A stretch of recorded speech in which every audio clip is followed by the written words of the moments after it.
Morning guys, সবাই তোমরা কেমন আছো? আমি একটু ভালো আছি, ঠিক আছে। আর আজকে হচ্ছে বুধবার, যেহেতু বনিকে দিতে যাচ্ছি পড়তে, আর এসে যাবো পড়াতে, 7টায় পড়াতে যাবো। আর স্নান করা হয়ে গেছে। বোন এসে গেছে, ওকে দিয়ে আসি, তারপর তোমার সাথে কথা হচ্ছে। গাইস তো দেখো, এখানে রাস্তাটা সুন্দর লাগছে না দেখতে? বনিকে দিয়ে এখন আমি যাচ্ছি বাড়ি। তো চলো, দেখো বোনকে দিয়ে চলে এসেছি যাওয়া পড়াতে। চলো সাথে করে পড়িয়ে নিই, তারপর তোমার সাথে আমি বেরিয়ে তোমার সাথে কথা বলছি। চলো দেখতে গাড়িতে আমি পড়াতে বেরিয়ে পড়েছি। চলো যাবো পড়াতে। দেখো সূর্যের আলোটা পুরো দিয়ে মুখের মধ্যে পড়েছে। গাইস তো দেখো, তোমাদের অফিসের ব্যাপারে সেরকমভাবে কিছু জানানো হয়নি। তো আমি দুদিন ধরে ওই অফিসিয়ালি জবগুলো করছিলাম, মানে ডাটা এন্ট্রি, তারপর ডকুমেন্ট ভেরিফিকেশান, এইগুলো দেখছিলাম।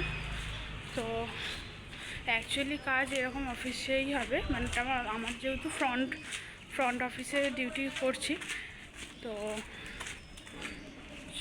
এটাই তোমাদের বলার ছিল যে তোমরা যদি আর কিছু জানতে চাও তাহলে তুমি আমাকে কমেন্ট করে জানাতে পারো তোমরা, ঠিক আছে? চলো পড়াতে আমি চলে এসেছি, সামনাসামনি পড়িয়ে নিই। দেখো আমার আজকেও লেট হয়ে গেলো, 7:30 বেজে গেল। কী করবো বুঝতে পারি না, সত্যি কথা বল, মানে দিয়ে আসা থাকলে না বনিকে খুব প্রবলেম হয়। ঠিক আছে, কী আর করবো, চলো পড়িয়ে নিই। তো সকাল সকাল একটা পড়ানো কমপ্লিট। আর জানো, পড়ানো মানে বারবার মানে এত অসুবিধা হচ্ছে, যেই পড়ানোগুলো রয়েছে এসে না আর টাইম হচ্ছে না, মানে আস্তে আস্তে দেখছো 7:30 বেজে যাচ্ছে। মানে দুটো পড়ানো হলে ঠিক আছে, 3টে পড়ানো যেই হয়ে যাচ্ছে অমনি চাপ হয়ে যাচ্ছে, মানে নয় যে কোনো একটা বাদ হয়ে যাচ্ছে। এরকম করলে তো হবে না, বলো তো কী যে করবো বুঝতে পারছি না। 7:30 দিয়ে যদি যাই পড়াতে 8:30 পর্যন্ত, 8:30 দিয়ে 9:30, 9:30 থেকে কাকে পড়াতে যাবো বলো তো? কী ঝামেলা তৈরি হয়েছে ঝামেলা। এখন দেখা যাক কত তাড়াতাড়ি আজকে ফিরতে পারি। 7টার মধ্যে চলে এলে তাও একটু ঠিক আছে, আর না হলে অনেকটাই লেট হয়ে যাচ্ছে। চলো 8:30 তো প্রায় বাজতে যায়, আমাকে এবার বেরোতে হবে, তাড়াতাড়ি গিয়ে খাওয়া দাওয়া করি, তারপর তোমার সাথে বেরিয়ে কথা হচ্ছে। আর দেখো গাইস, আমি তো ভাত আর ডিমের তরকারি খেয়েছিলাম। গাইস তো আমরা বেরিয়ে পড়েছি, তো আজকে দেখতে খেয়েছিলাম ভাত আর ডিমের তরকারি। চলো তাড়াতাড়ি করে যাই, দেখো এত চেপে বেঁধেছি, নিঃশ্বাস নিতেই পারছি না। তো চলো আমি তাড়াতাড়ি করে বেরিয়ে যাই, 9:15 এখানেই বেজে গেছে। চলো টাটা, গিয়ে কথা হচ্ছে। জানো তো, আমি ওকে বলছিলাম তোকে পুরো ডাকাতের মতো লাগছে। গাইস তো দেখো, সৃজন ইন্ডাস্ট্রিয়াল, এটা খুব ভালো লাগছে দেখতে। দেখো চলে এসেছি, চলো অফিস যাই, তারপর তোমার সাথে টিফিনে আবার দেখা হচ্ছে। টাটা। দেখো গাইস, আজকে ভাত বেগুন ভাজা ডিমের তরকারি দিয়ে খাচ্ছিলাম। গাইস তো আজকে আমাদের অফিস ডান, তো চলো বাড়ি যাই, গিয়ে তোমার সাথে কথা হচ্ছে। তো দেখো এই সব বাড়িতে মানে পড়াতে এসছি, তো চলো পড়িয়ে নিই, তারপর কথা হচ্ছে। তো গাইস দেখো আর একটা পড়াতে চলে এসেছি, তো চলো। তো পড়িয়ে বাড়ি চলে এসেছি, এখন একটু ফ্রেশ হয়ে নিয়েছি, আর এখন বাজে হচ্ছে 10:15।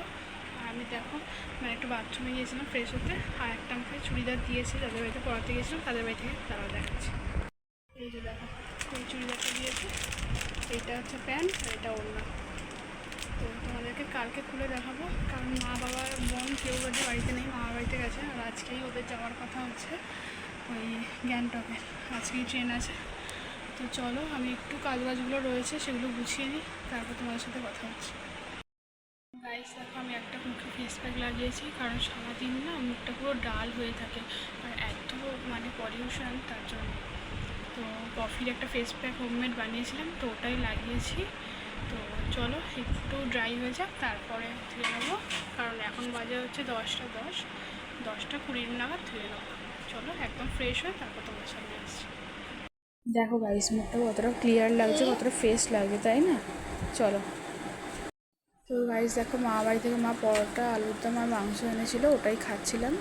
আর আজকে দিদারা নেই, গ্যাংটক চলে যাচ্ছে, সেই জন্যই দিদাদেরকে মা গেছিলো সব লাগেজ গুছিয়ে দিতে, তাই জন্য মা একবারে নিয়ে এসেছে। খাওয়া দাওয়া হয়ে গেছে।